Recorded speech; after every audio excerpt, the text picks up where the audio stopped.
Houve a paralisação dos investimentos e o desmonte das empresas públicas propositadamente, com o objetivo de justificar a necessidade de privatizar. E as agências foram apresentadas como guardiãs do interesse público. Hoje, se constata que elas muito pouco fazem na defesa dos interesses dos usuários dos serviços.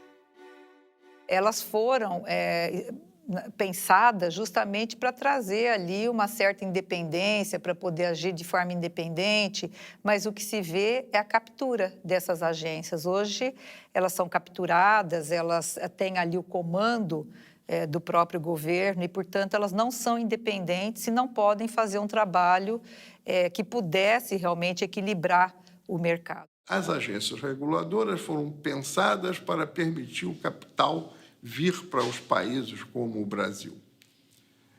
Elas são um instrumento do neoliberalismo. É o caso da ANP. A ANP, a ANEEL também, né? Elas são empreendimentos que visam favorecer as condições do capital. Eu não acho que elas tenham um papel que deviam ter público. Elas são, inclusive, inúteis. Era melhor que a Petrobras cuidasse do petróleo e não houvesse leilão nenhum.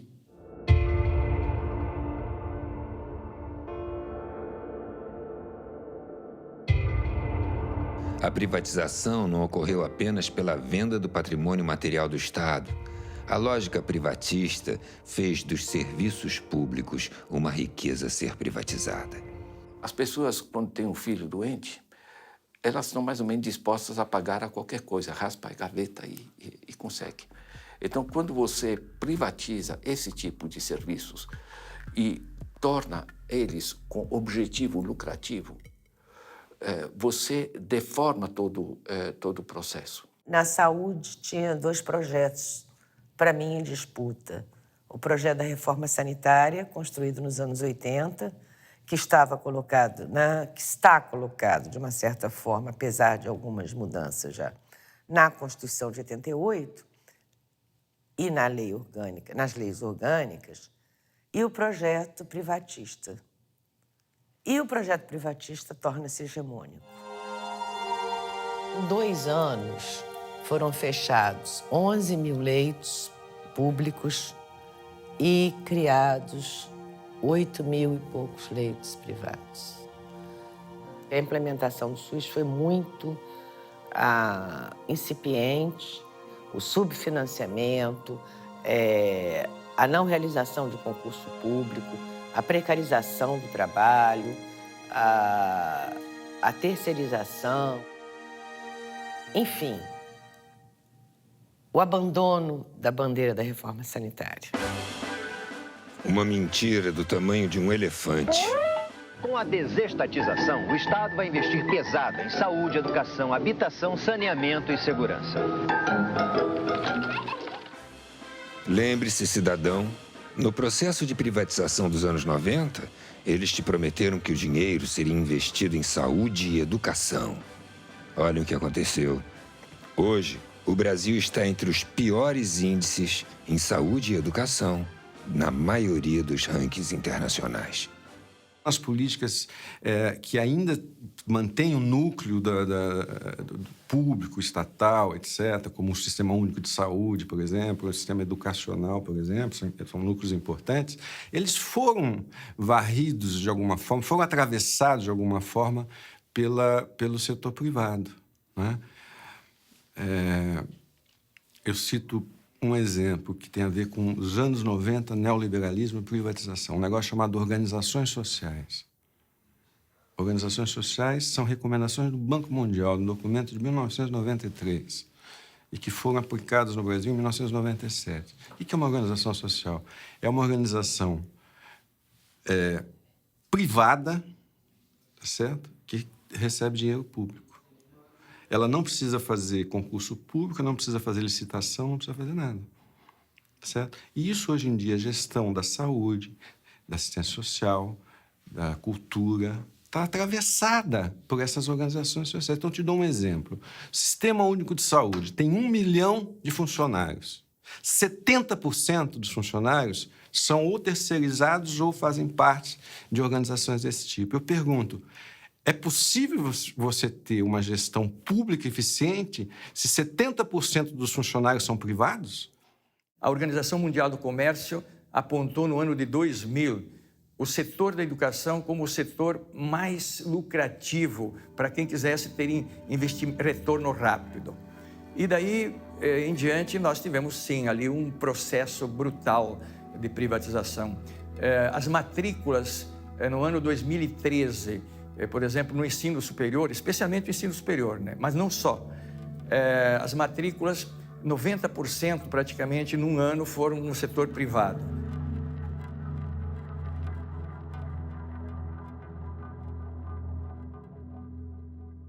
Professor, por exemplo, hoje é tratado como um entregador de conhecimento. E quem pensa o conteúdo, o método e a forma de educar são institutos privados. Instituto Ayrton Senna, Telecurso Segundo Grau, Pitágoras, Instituto EQI, institutos privados. A Associação Brasileira do Agronegócio tem um investimento enorme nas regiões onde o agronegócio está mais avançado, ensinando as crianças a que o agronegócio é a salvação do Brasil. Eu li uma redação de uma criança que é, na verdade, lavagem cerebral, e que essa criança diz: agronegócio, milhões de empregos, agronegócio, autossustentabilidade, agronegócio, comida para o mundo. Então, este pensamento, além de privatizar o patrimônio e a educação ser um grande negócio hoje no Brasil, está se privatizando a concepção de educação já na educação básica. Durante os governos neoliberais na década de 90, praticamente todos os países que estavam com governos neoliberais, incluído naturalmente o Brasil com o governo Fernando Henrique Cardoso, privatizaram dentro do sistema educacional uma dimensão que na política educacional deve ser fundamentalmente pública em qualquer sistema democrático, que é a definição do conhecimento oficial. Ou seja, o que se ensina nas escolas e como se ensina passou a ser um problema de comissões de especialistas e técnicos, muitas delas internacionais e muitas delas sob o controle e a tutoria do Banco Mundial, por exemplo, que começaram a definir os parâmetros curriculares a partir dos quais se definia o que devia ser ensinado nas escolas. O que deve ser ensinado nas escolas em qualquer país do mundo é um problema de deliberação pública, um problema que atinge a sociedade. Não só aqueles que estão dentro da escola, sino também os que estão fora da escola. Deve ser um problema de deliberação e de construção coletiva.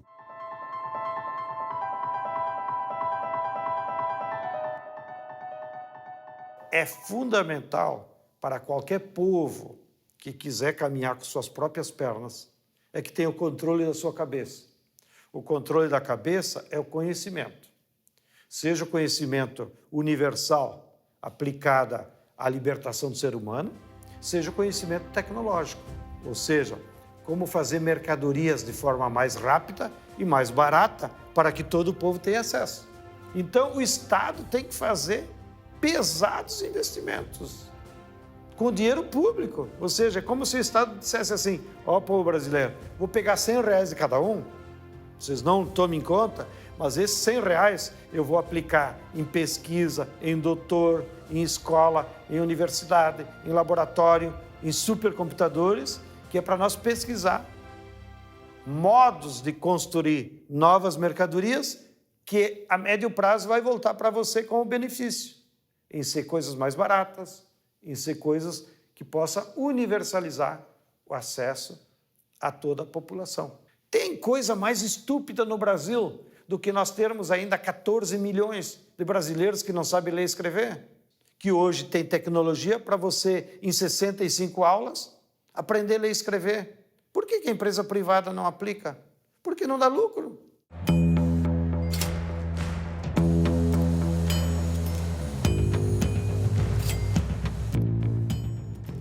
A questão da habitação, quando nós estamos falando de cidades e não do campo, da zona rural, ela é uma questão urbana, né? Ninguém mora dentro da casa, as pessoas moram na cidade. Ou seja, você tem que ter sua casa conectada à rede de água, à rede de esgoto, a energia elétrica, a iluminação pública, a escola próxima para os seus filhos, o abastecimento, o transporte que te leva aos lugares. Então, nós estamos falando, quando falamos de habitação, de um pedaço de cidade. Muito bem.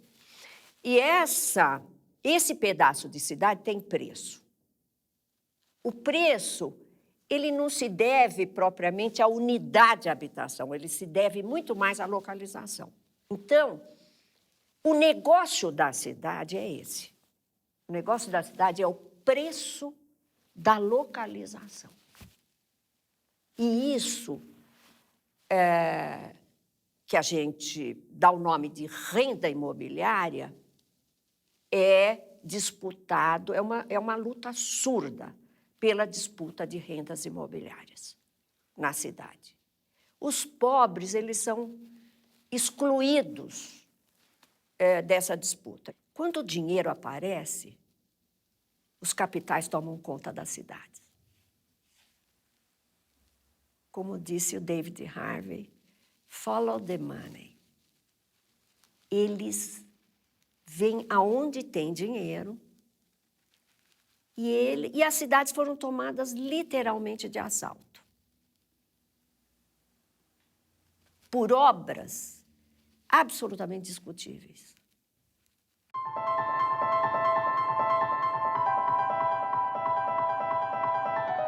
Por que são despejadas 1.500 famílias quando, pela Constituição brasileira, o direito à moradia é absoluto, foi colocado pela Emenda 29, e o direito à propriedade não é absoluto.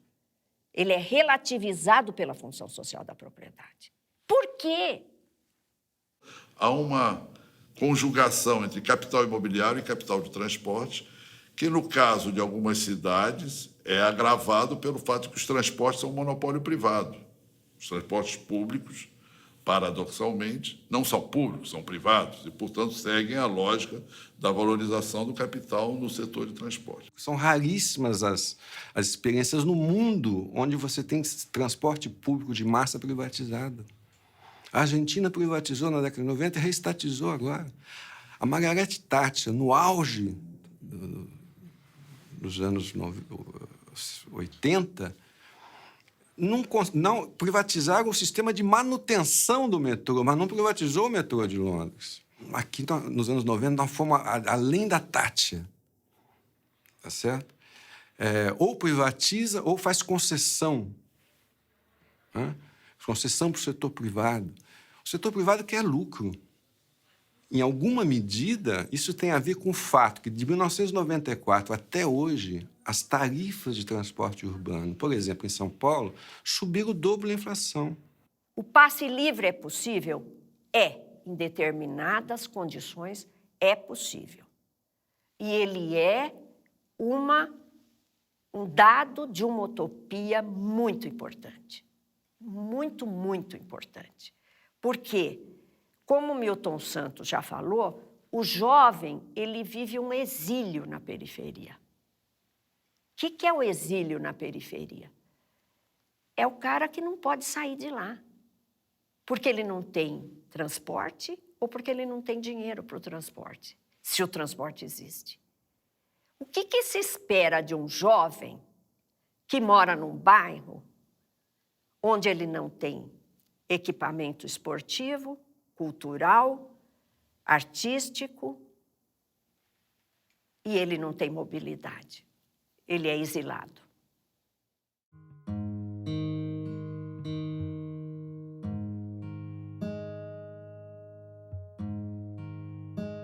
Essa questão não me parece que foi realmente abraçada pelo Estado. Aí vamos dizer por quê. Porque essa preocupação dentro da máquina pública em todos os países apareceu junto com as reformas neoliberais. Elas coincidiram. As reformas neoliberais começou a ter uma competição internacional pela atração de empreendimentos poluentes. Nós começamos, por exemplo, a oferecer a possibilidade que nas periferias da cidade do Rio de Janeiro a gente recebesse uma siderúrgica recusada na Alemanha. Uma tecnologia que todos sabiam que era obsoleta, era arriscada As populações que moravam na área de implantação dessa siderúrgica protestaram, tentaram se fazer ouvir na grande imprensa, inutilmente. Depois de 6 anos, se não me engano, a primeira grande explosão que não pôde ser deixada de aparecer na grande mídia, aí começa a se discutir, não, seria melhor a gente investir em tecnologias inteligentes, nós também não gostamos das tecnologias sujas da siderurgia, mas o fato é que essa siderúrgica foi atraída como uma grande vitória, que ia produzir emprego, renda, etc. Tal. E o que tem produzido é males da saúde da população local e problemas, inclusive, econômicos, parece que estão procurando algum comprador para esse tipo de tecnologia. Infelizmente, nos últimos anos, os bens naturais da terra, da água, das florestas, estão sofrendo uma ofensiva do capital internacional, que, inclusive, para se proteger da crise no hemisfério norte, de 2008, correu aqui para o Brasil para se transformar em patrimônio e escapar da crise. E se preparar para um novo ciclo de expansão do capital, para então eles se apropriarem da renda extraordinária que os bens da terra sempre geram para os capitalistas. Então, nos últimos 2, 3 anos, pelo que passou pelo Banco Central, mais de 200 bilhões de dólares de capital financeiro especulativo veio ao Brasil e se transformou em terra, em usina de etanol, em usina hidrelétrica e, inclusive, se apropriando da atmosfera, que eles fazem esses cálculos agora de quanto oxigênio cada hectare de floresta tropical emite na atmosfera, transformam isso num título e vendem nas bolsas da Europa como crédito de carbono para as empresas que emitem muito carbono nas indústrias poluidoras. E ganham dinheiro até com a especulação desses títulos. Já tem 2 empresas que fizeram isso com áreas indígenas do Acre. E isso leva um perigo muito grande, porque os brasileiros perdemos a soberania sobre o nosso maior patrimônio, que é a terra, a água, a biodiversidade do nosso território e agora até sobre o nosso ar.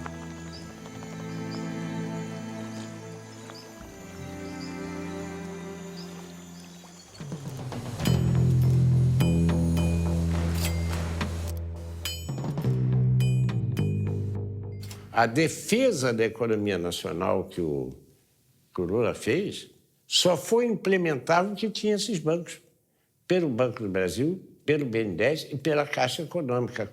Por que isso não pode ser feito na Europa? Porque, primeiro, que os europeus abriram mão da soberania monetária, né, com a União Europeia. Em segundo lugar, a maior parte dos bancos públicos foram desmantelados.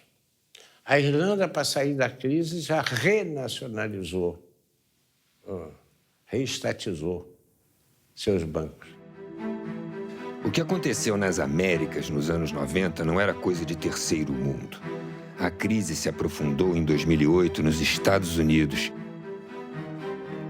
Em seguida, o sonho da casa própria esfarelou-se também na Espanha, virou pó. Depois foi a vez de Portugal e finalmente quebraram a Grécia.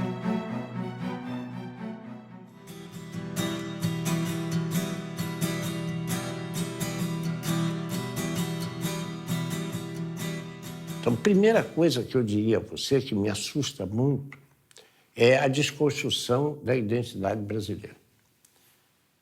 Em segundo lugar, de forma associada, a ausência de um projeto nacional. Eu não consigo perceber um projeto educacional claro, explicitado. Como eu tampouco consigo perceber um capítulo cultural explicitado.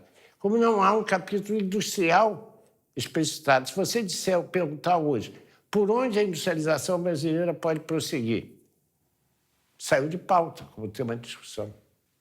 Então, há um processo ideológico, acho eu, assustador, pelo qual nós estamos renunciando à ideia do Brasil ser. Como é que nós vamos superar essa crise, então? Só tem um caminho. É quando voltar a ter luta social, que gerem um reascenso do movimento de massa na rua. Essa energia das ruas vai obrigar a esquerda a voltar a discutir, se preparar e debater um projeto de nação. Um projeto de nação não capitalista, não naqueles formatos da década de 50, um projeto da nação dirigido pela burguesia. Um projeto de nação no sentido de organizar a economia para atender às necessidades da população. Não se trata de ter esperança, se trata de fazer mobilização e conquistar. Né? Se nós ficarmos esperando o Estado se transformar, ele não vai se transformar. Né? Ele vai continuar sendo do jeito que ele é, conservador, como ele foi concebido por quem o concebeu. A sociedade se move com a participação dos trabalhadores. Nós só teremos serviços públicos de qualidade, gratuitos, de transporte, saúde, moradia, educação, com pressão popular. Os movimentos de junho demonstraram isso. Nós queremos um Estado que seja um Estado voltado para os interesses da população, não um Estado voltado para os interesses do mercado, por exemplo. E a mobilização dos trabalhadores é essencial para que esse Estado seja um Estado plural e não um Estado excludente.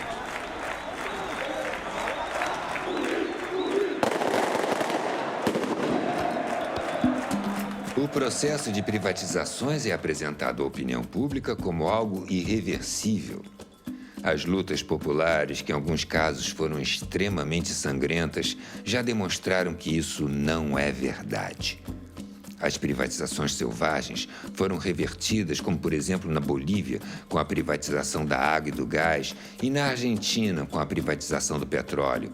Até a Islândia, um país que quebrou inteiro porque seguiu o receituário neoliberal de Washington, reverteu o processo de privatizações e voltou a se desenvolver.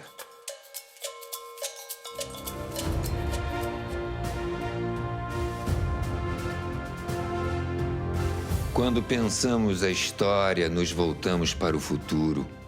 Ao mostrar o processo de privatizações que ocorreu nos anos 90, estamos discutindo o Brasil que queremos construir.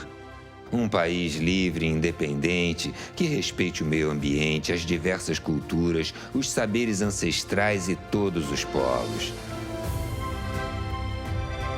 Não queremos um projeto de desenvolvimento dependente e irresponsável que vai gerar mais fome e pobreza para o povo e uma insuportável acumulação de riqueza para poucos. Queremos ser cidadãos e não consumidores. Sermos os sujeitos da história. Não somos números, somos gente. Como disse o professor Milton Santos, a qualidade dos serviços públicos é que assinará a carta de alforria dos moradores, em especial os jovens que vivem o destino do exílio na periferia. Este é o momento.